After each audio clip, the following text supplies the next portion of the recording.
Welcome back to State of Texas in Depth. Joining us now ahead of the state's primary election, our political roundtable, Morgan Smith from our media partner, the Texas Tribune, and Ben Philpott from KUT's Agenda Texas. Welcome, everyone. Thank you for being with us. Thanks for having us. So, we are just a few days away from primary election. What do you think is going through the minds of people like Todd Staples and Jerry Patterson, who see the poll that we've been talking about all morning that doesn't show them really in the runoff?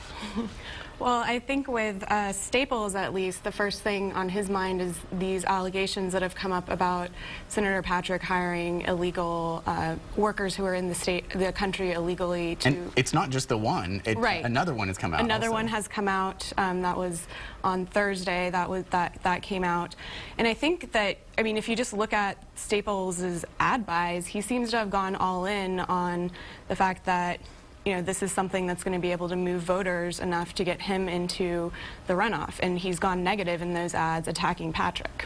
It's interesting because Patterson's the one that, of course, dug this up and then worked with the Dallas Morning News and TV station in Dallas to bring it all out. But Staples is the one who maybe seems like the safer landing spot for Tea Party supporters if they're going to leave Patrick and land somewhere else. So even though it was Patterson coming up with all this or finding out this information, it absolutely seems like Staples has aligned himself to be the person that might benefit more from it. But there's no indication that this has even had a big impact with Tea Party voters yet.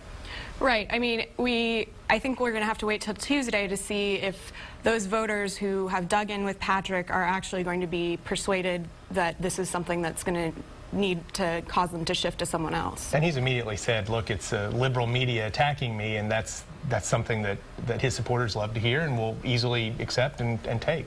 What do you think beyond that? What's going through the mind of Patrick and the mind of Dewhurst right now, knowing that they keep hearing runoff is a possibility? I think Dewhurst might be thinking, well, here we go again. Obviously, he had a disappointing runoff against Ted Cruz, came in first place in the primary, but then lost fairly handily in the runoff.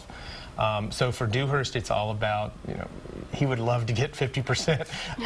And then after that, it's making sure that he doesn't have the same result. Because the challenge of a runoff for candidates is usually fewer voters turn out. Yes. Right. And I think with both of them, I think, you know, Dewhurst is hoping that the anybody but Dan Patrick group of voters is going to be greater than the anyone but Dewhurst group of voters. And then that's kind of how, and then, you know, even if they turn out in a smaller amount, they will go to the candidate that that they would rather have besides Patrick or Dewhurst, even though they're these two kind of, they seem to be at the opposite ends of what Republican primary voters might be looking at. Because it's kind of that grassroots support, you know, the people that might have the most drive to go to a primary, correct? Right, right. And people who have the most desire to see change, and Dewhurst as the incumbent might not appeal to them for that reason. But it is interesting that kind of the anybody but Patrick, there's a smaller group that is starting to come out and be very vocal about that.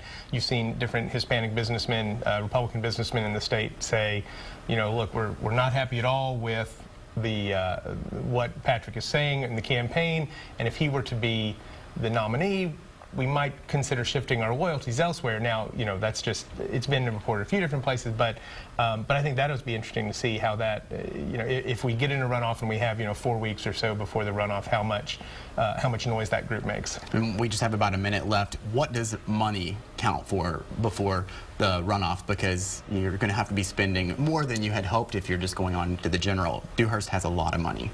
Right, and I think that puts him at a significant advantage. Patrick has spent a lot of his money in this in the primary election, and so he's going to have to go out and find people that are going to be able to give him more money to finance the runoff.